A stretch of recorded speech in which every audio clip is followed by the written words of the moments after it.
Сәлеметсіздер құрметті көрермендер, бүгін сіздермен бірге осындай керемет көп затты қажет етпейтін 1-2 жұмыртқадан қана іске асар печенье жасайтын боламыз. Видеоның басынан соңына шейін менімен бірге болыңыздар.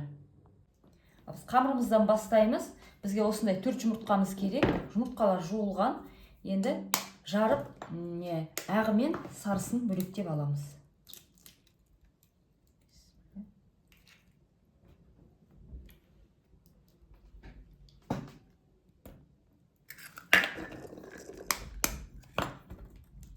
Осылай төртеуінде жарып аламыз енді. Сарысы мен ағын бөлектеп. Неке бөліп алдық. Бізге ағы қазір болашақта керек болады, тұра берсін.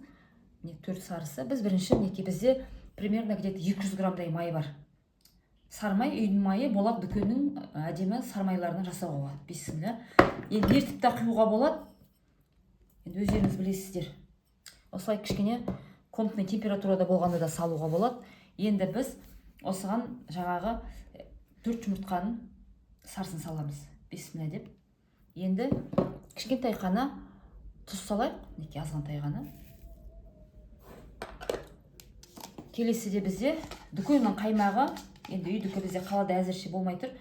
Дүкеннің қаймағынан 1-2 қасық қаймақ саламыз. Мен қалғаны осы текке қалып қоймасын, енді бәрін салып жүрейін осылай. 2 қасық деп жатырмын, кіттай артық болса ештеңе де болмайды. Енді осыған бізде ұнымыз бар. Осы май жаңа салғандарымыз қанша ұн сорады, сонша ұн салатын боламыз. Енді бізде ұнымыз бір електен өтілген, бірақ тағы да бір сонда да өткізе салайын. Майды енді кейбіреулері андай үкіштен де өткізіп жатады негізі. Мен енді білмеймін, ол маған әбігер сияқты. Бір болса жасауға болады, ол сіз болмайды десе жасауға болар еді, онсыз да жасай беруге болады. Сондықтан да мен осылай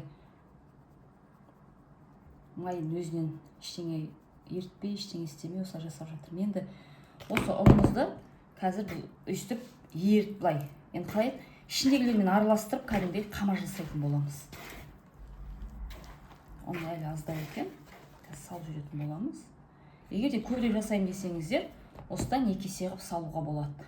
Май енді міндетті емес, қолдың майы деген сияқты, бірақ енді өздеріңіз үшін әдемі майдан жасауға болады. Қант қосылмайды. Енді қамыр жасап алайын осыдан, сосын ары қарай көретін боласыздар.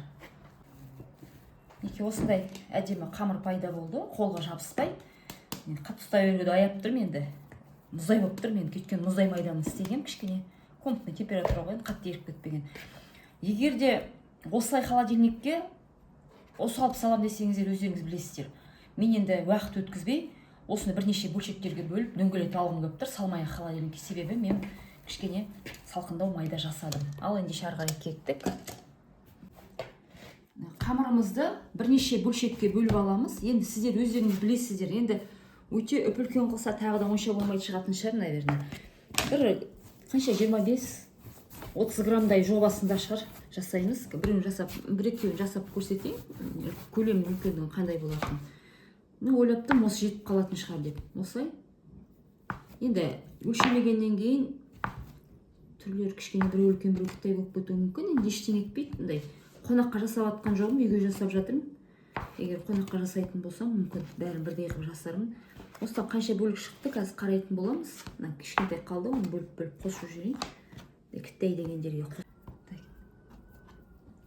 Мен жаңағы осындай бір қамырдан 15 қылып шығардым. Балалар мама шағынырақ қылыңыз, өткендеріңіз үлкен болды деді ғой.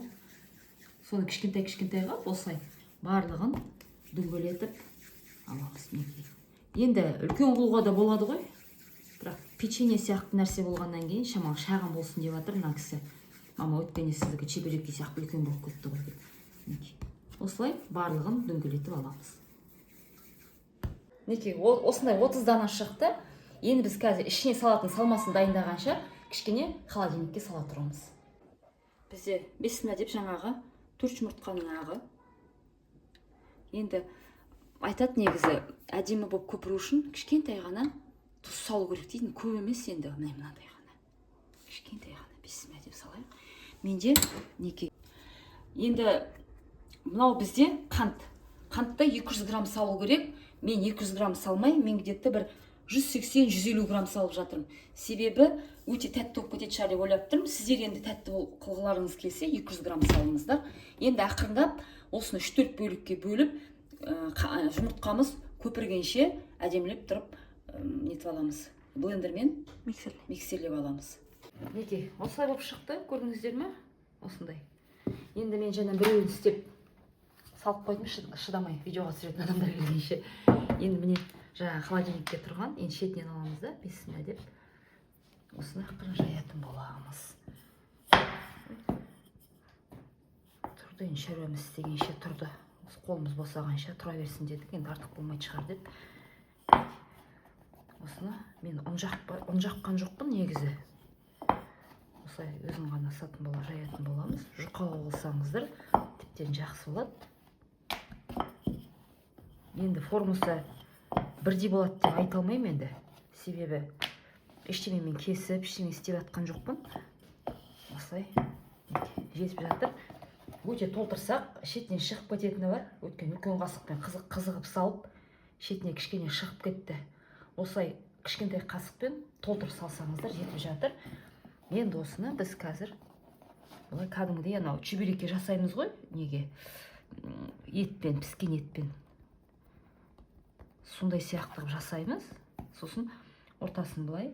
Енді болады, қолмен де істей салуға болады. Мен бір кішкене әдемілеу көрінсін деп осылай палочкамен жасап жатырмын. Палочка болса, вилкамен, қасықтың шетімен осылай қылып неке жасайтын боламыз. Тағы бір көрсетіп жүрейін. Әдемі қатып тұр, күшті болып. Суы да әдемі жеңіл болып жатыр, жабыспайды да қолға. Осылай тағы да біреуін көрсетейін. Сосын қалғанын өзім жасап болғаннан кейін неше градуста пісетінін айтып. Мынаның ішіне зефир сияқты ғой, есебі лимон болса, кішкене лимонның суын да құюға болады, ванилин салуға болады, кейбіреулер крахмал салып жатады. Мен крахмал салған жоқпын. Сол жұмыртқа анағы. Енді осыған тағы жаңағыдай салып жіберейік. Осы жетіп жатыр. Тағы да ортасынан былай бүктейміз. Өте керемет, шайға керемет таптыртпайтын, дәмді, әдемі печенье дейміз бе білмеймін енді. Осылай қылып, адамның ойынан неше түрлі келе береді екен деп жатырмын. Неше түрлі ойлап шығара береміз. Жеп көрген жерден осылай жасаймыз, сұрап алам, көріп алам неке. Барлығын осылай жасап шығамыз. Неке 10 минуттан 11 минут болып кетеді, уже күйкісіп тұр. Ой, ыстық. Болды. Неке, құрметті көрермендер, қараңыздар, қандай керемет неке. Ойбай, масқара керемет. Осының бетіне қант ұнтағында сеуге болады негізі. Мен енді тәтті болып кетеме деп сеппей тұрмын. Ровно 10 минутта піседі екен. 190 градуста мен духовкамда 10 минут пісті. Енді екіншісін салып қойдым. Дегустациясын қазір біржолата жасайтын боламыз. Ал неке, біздің керемет печеньямыз болады ма, не болады? Өзі пісіп болды. Неке, енді дегустациясын өзім жасайын деп жатырмын. Қараңыздар. Осылай қызылғып пісіріп алыңыздар. Астында үстінде где-то 12 минуттай болатын шығар. Енді мен өзім қазір дәмін тататын болам. Бисмиллахиррахманиррахим.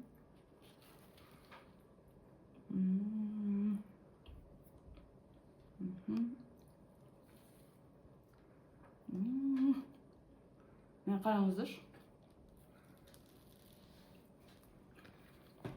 Аузымдан жеп алайын қазір. Өте керемет.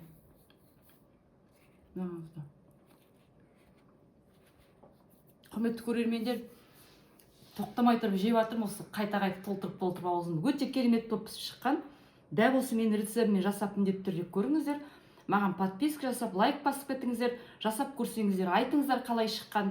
Өзіме ұнады, енді сіздер жасап көрсеңіздер, сіздерге ұнайды деген ойдамын. Келесі видеоға шейін ал сау болыңыздар.